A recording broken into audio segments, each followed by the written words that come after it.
মালয়েশিয়ার রাজধানী কুয়ালালামপুরের চেরাসের তামানলেং শেং এলাকায় একটি ভূগর্ভস্থ বিলাসবহুল অবৈধ ক্লাবে অভিযান চালিয়ে বাংলাদেশি সহ ৫২ জনকে আটক করেছে দেশটির ইমিগ্রেশন বিভাগ জেআইএম। গত শনিবার ১১ জুলাই ভোররাতে অপোজ গ্যাগার নামে পরিচালিত এ অভিযানে ক্লাবটির একাধিক গোপন কক্ষ ও পালানোর পথেরও সন্ধান পাওয়া যায়। ইমিগ্রেশন বিভাগ জানায়, রাত ১টার দিকে শুরু হওয়া অভিযানে দেখা যায় একটি বিলাসবহুল সার্ভিস রেসিডেন্সের ভূগর্ভস্থ পার্কিং এলাকায় ক্লাবটি পরিচালিত হচ্ছিল। পুরো স্থাপনাটি সিসিটিভির আওতায় ছিল।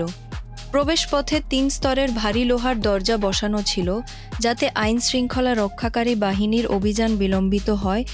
Daka, sini datang bila? 5 tahun Sudah 5 tahun. Oh, sudah ada mah? Pasport ada? ada Ada. Permit? permit ada paspor ada tapi sambung lah Sambung. Sebelum ni kerja mana? balik kerja. এবং ভেতরে থাকা ব্যক্তিরা পালিয়ে যাওয়ার সুযোগ পান। Ya, tuan-tuan dan puan, terima kasih atas kehadiran waktu-waktu media dan sidang media pada hari ini. Kuala Lumpur immigration বিভাগের পরিচালক হামসা ইনজাও বলেন, গোয়েন্দা তথ্য ও জনসাধারণের অভিযোগের ভিত্তিতে এ অভিযান চালানো হয়। প্রাথমিক তদন্তে জানা গেছে, মাত্র ২ মাস আগে চালু হওয়া ক্লাবটিতে ৬ ঘন্টার একটি প্যাকেজের জন্য সর্বোচ্চ ১,৩০০ রিঙ্গিত নেওয়া হতো। অভিযানে আটক ৫২ জনের মধ্যে ৪ জন মালয়েশিয়ার নাগরিক, তাদের মধ্যে ৩ জন পুরুষ ক্লাবটির ব্যবস্থাপক ও তত্ত্বাবধায়ক হিসেবে কাজ করছিলেন।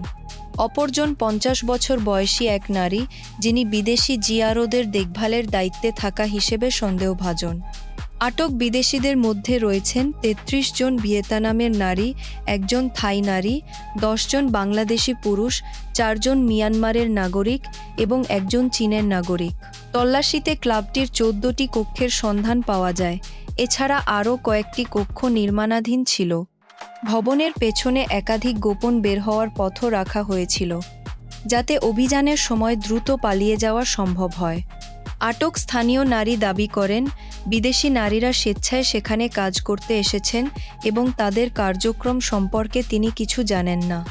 হামসা ইনজাও বলেন, আটক ব্যক্তিদের বিরুদ্ধে ইমিগ্রেশন আইন, ইমিগ্রেশন বিধিমালা তদন্ত চলছে। এছাড়া অভিযানের সময় উপস্থিত ১৯ জন মালয়েশিয়ার নাগরিককে সাক্ষী হিসেবে জিজ্ঞাসাবাদের জন্য নোটিশ দেওয়া হয়েছে। অভিযানে কুয়ালালামপুর ইমিগ্রেশন বিভাগের ৪০ জন কর্মকর্তা ও সদস্যের পাশাপাশি কুয়ালালামপুর সিটি হলের কর্মকর্তারাও অংশ নেন। Jazeera news.